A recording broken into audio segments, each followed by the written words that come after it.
Honestly, she had no idea why he'd come to her or why he stayed. She liked to think that he loved her, but the tales said that his kind were incapable of feeling such things.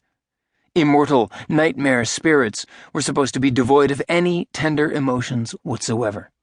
Rather, they were self-serving, vain creatures who used human weaknesses to prey on others, to manipulate humans for the gods and higher powers they were enslaved to or had bartered with. Yet, in spite of his random, surly threats, he remained by her side, ever loyal, ever caring, and even kind to her. He was just like their mother, who'd been as full-blooded a Kikamura as he was. Only her mother had made a pact and given up her immortal life to become human so that she could marry Eadlin's father. It was something they never spoke of, as it angered Virag to an unholy level. "How do I look?"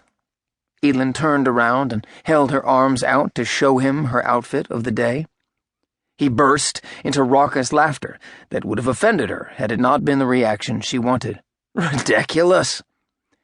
She grinned as she reached for her horned helm. "Good.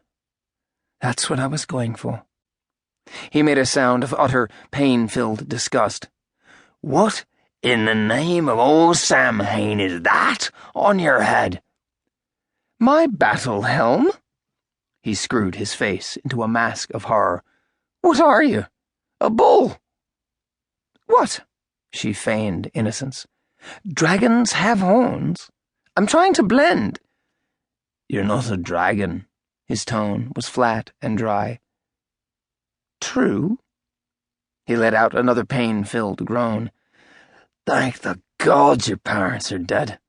I shudder at what they'd say if they could see you looking like this." She stuck her tongue out. "Don't you have an old lady to frighten or torment?" Virag scratched at his chin and lowered his legs to swing them over the sill's edge. "Not really. Rather harass you. It's far more entertaining." "Great," she sighed wearily. As she started to smear the gut scent on her skin, Virag stopped her. "Really, precious. Overkill. Given the heinousness of your ridiculous outfit, you don't need to smell on top of it.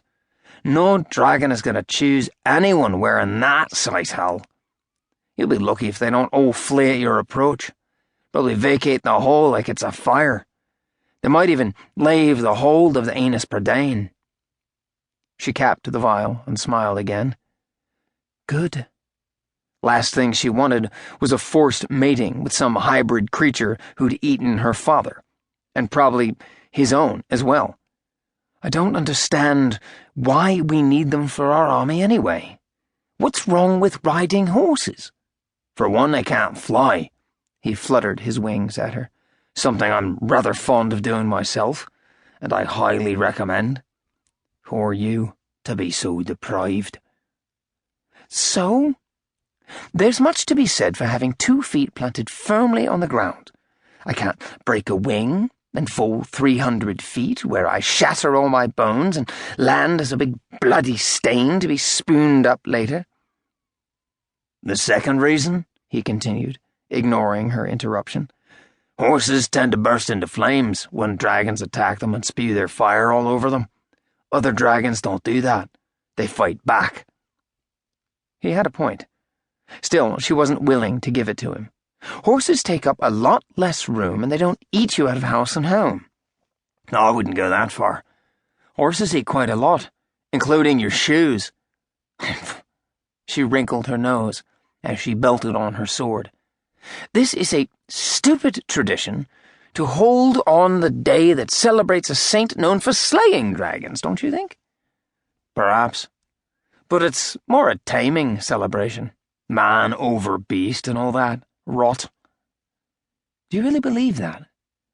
You're asking a nightmare demon if I think a dragon can be tamed by a mere mortal? Sure, why not? I'll go with it. I've seen much stranger things in my day. Like a Kikamura who gives up immortality to be a dirt farmer in some backwoods village kingdom no one's even heard of. Penlin? Really?